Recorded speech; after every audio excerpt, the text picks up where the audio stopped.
Pintu teater 1 telah dibuka. Para penonton yang telah memiliki karcis dipersilahkan memasuki ruangan teater. Mohon perhatian Anda. Pintu teater 1 telah dibuka. Para penonton yang telah memiliki karcis dipersilahkan untuk memasuki ruangan teater.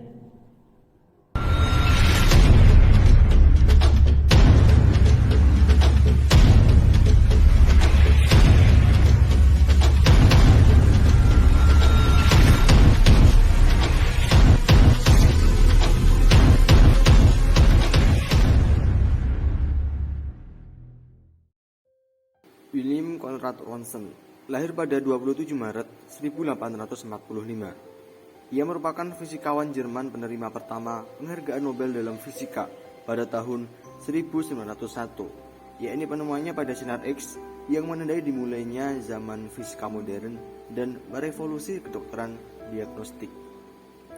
Pada 1895, saat mengadakan percobaan dengan arus-arus listrik dan tabung gelas yang dikosongkan sebagian atau tabung sinar katode, Ronson mengamati bahwa potongan barium platinosianida yang berdekatan melepaskan sinar saat tabung itu dioperasikan.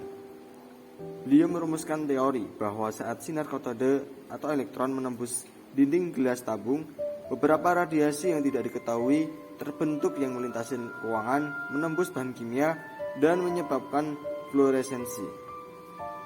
Pengamatan semakin lanjut mengungkapkan bahwa kertas, kayu, dan aluminium diselang bahan lain transparan pada susunan baru radiasi ini.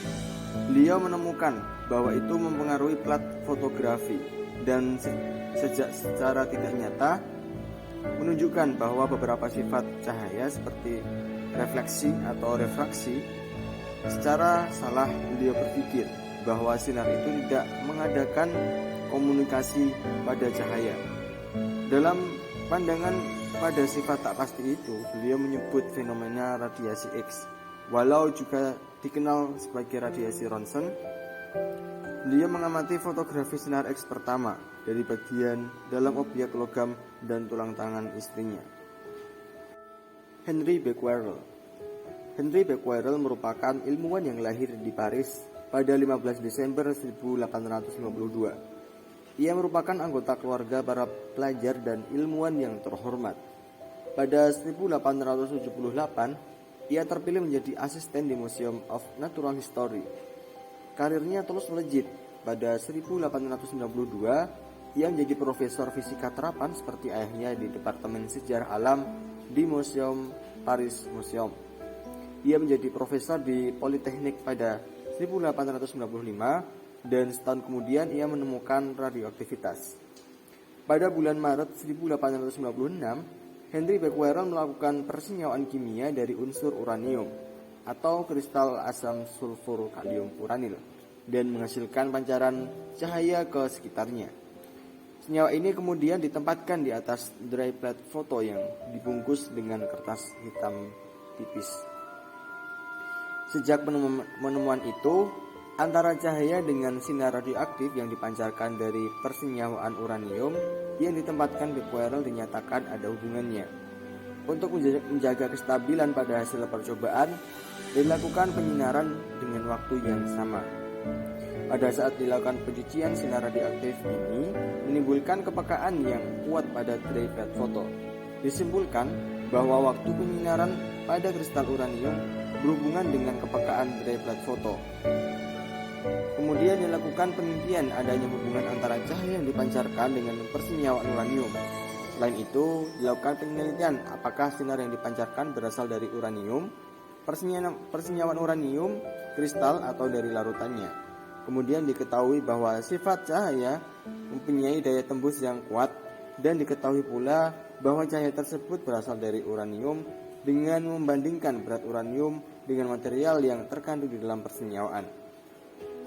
Setelah dilakukan penelitian lebih lanjut dengan mengukur aliran listrik dari proses ionisasi, diketahui bahwa sinar radioaktif ini mempunyai sifat yang sama dengan sinar X, yaitu mampu mengionisasi di udara. Sinar radioaktif ini disebut sinar unsur uranium atau disebut juga sinar Becquerel. Berdasarkan pada penemuan Rutherford sebelumnya mengenai sinar alfa dan beta, kemudian pada tahun 1899 Becquerel menemukan fakta baru bahwa sinar beta mampu dibelokkan dalam medan magnet. Sehingga hal ini menunjukkan bahwa sinar beta bermuatan negatif. Maka sinar beta ini adalah elektron. Becquerel mengukur rasio massa atau muatannya dengan metode yang mirip dengan Thomson dan mendapatkan nilai yang serupa pula dengan nilai yang diperoleh Thomson. Marie Curie. Pada tahun 1898, Marie atau yang sering dikenal Marie Curie beserta suaminya Pierre menemukan unsur radioaktif dari biji-biji mineral pitchblende. Curie melakukan penelitian terhadap semua elemen yang diketahui dan menemukan bahwa selain uranium, hanya thorium yang tampak memancarkan radiasi pengion. Dalam penelitiannya, Curie dibuat terkejut karena radioaktivitas biji-biji jauh lebih besar daripada kandungan uraniumnya. Disinilah Curie menemukan unsur baru yang belum diketahui, namun sangat radioaktif. Yang kemudian, Curie memberi nama pada unsur baru ini dengan nama polonium, di mana polonium ini diambil dari nama negara asalnya, yaitu Polandia. Namun, karena paparan radiasi yang berkepanjangan, Marie menderita anemia aplastik hingga meninggal pada 4 Juli 1934. Marie diketahui menyimpan tabung reaksi radium dalam saku jas labnya selama bertahun-tahun bekerja dengan bahan radioaktif yang dapat merusak kesehatannya. André de Bierne. Pada tahun 1899, seorang kimiawan Perancis bernama lengkap André Louis de Bierne menemukan unsur radioaktif baru yang ia dapatkan dari residu biji-biji yang ditinggalkan oleh Marie dan Pierre setelah mereka mengekstraksi radium.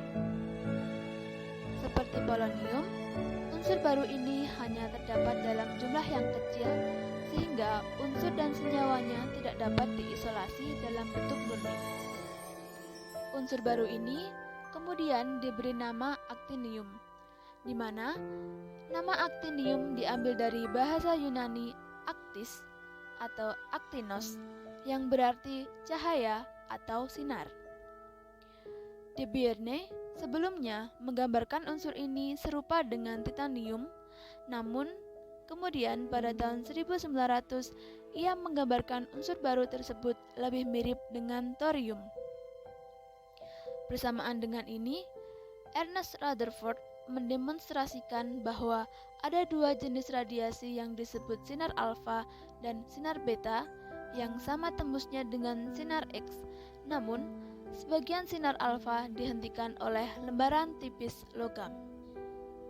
Wilhelm Crookes.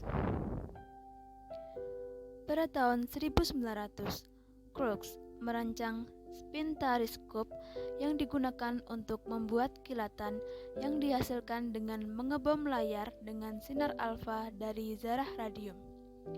Dari penelitiannya ini, diperoleh bahwa sinar alfa merupakan aliran partikel.